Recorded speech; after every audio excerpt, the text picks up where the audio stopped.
আপনারা হয়তো অনেকে জানেন ক্রোয়েশিয়া দেশটি বর্ডার খুলে দিয়েছে।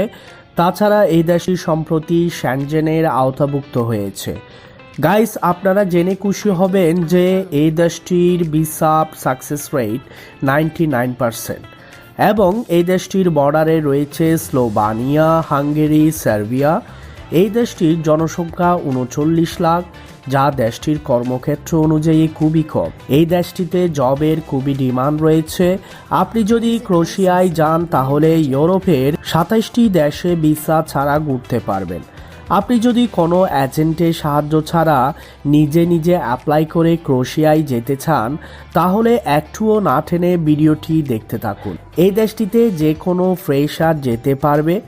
আর আপনি যদি একবার ক্রোয়েশিয়া যেতে পারেন তাহলে পরবর্তীতে খুব সহজে কানাডা, অস্ট্রেলিয়া, ইউএসএ ইত্যাদি দেশগুলোতে মুভ করতে পারবেন। ক্রোয়েশিয়ায় মূলত যেসব জবের চাহিদা রয়েছে সেগুলো হলো construction, manufacturing and processing industries, carpenter, welder, plumber, electrician, transport. Guys, ট্রান্সপোর্টের আন্ডারে রয়েছে truck driver, car mechanic, delivery driver, courier driver ইত্যাদি। হসপিটালিটি সেক্টরের আন্ডারে রয়েছে বাবুর্চি, কসাই, waiter, cleaner, housekeeper, front office staff.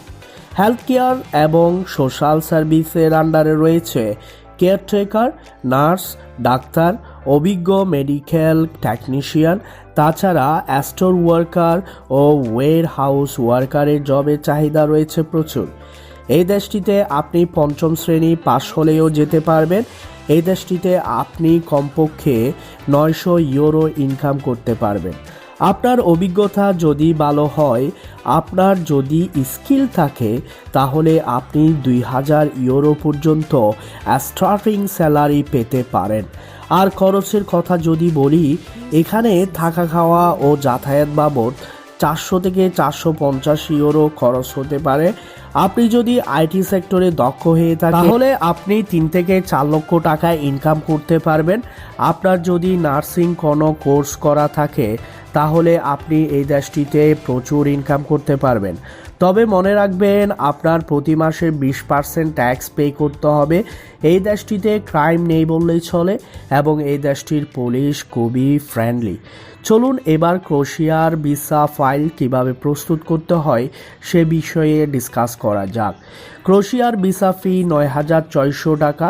এই ভিসা ফি পে করে আপনার ভিসার জন্য আবেদন করতে হবে। আপনি ভিসার জন্য আবেদন করলে আপনাকে টেম্পোরারি শ্যানজেন ভিসা প্রোভাইড করা হবে। আপনি ক্রোয়েশিয়ায় যাওয়ার পর টিআরসি এর জন্য অ্যাপ্লাই করতে পারবেন এবং এই ভিসাটি আপনি 10 থেকে 15 দিনের মধ্যে হাতে পেয়ে যাবেন। ক্রোয়েশিয়া ভিসার জন্য ফাইল তৈরি করতে যে ডকুমেন্টসগুলো লাগবে সেগুলো হলো ভিসা অ্যাপ্লিকেশন ফর্ম। পরবর্তী যে ডকুমেন্টটি লাগবে সেটা হচ্ছে একটি ভ্যালিড পাসপোর্ট, যেটির মেয়াদ থাকতে হবে কমপক্ষে 6 মাস, এবং 2 কপি পাসপোর্ট সাইজের ছবি, সিবি ও কভার লেটার। এই সিবি ও কভার লেটার যেন ইউরোপাস স্টাইলের ও প্রফেশনাল মানের হয় সেদিকে খেয়াল রাখবেন। আপনারা যদি সিবি ও কভার লেটার এক্সপার্টদের মাধ্যমে বানাতে চান তাহলে পিন কমেন্টে দেয়া লিঙ্কে যোগাযোগ করতে পারেন। তারপর যে ডকুমেন্টটি লাগবে সেটা হলো ট্রাভেল আইটিনারেরি, হোটেল বুকিংয়ের কাগজপত্র, বিমানের ticket, employment contract, medical insurance, police clearance certificate, বিবাহিত হলে ম্যারেজ সার্টিফিকেট। এইসব ডকুমেন্ট দিয়ে ফাইল তৈরি করে বিএফএস গ্লোবালে ফিঙ্গারপ্রিন্ট দিয়ে আসলে 10 থেকে 15 দিনের মধ্যে আপনার ইমেইলে ভিসা চলে আসবে।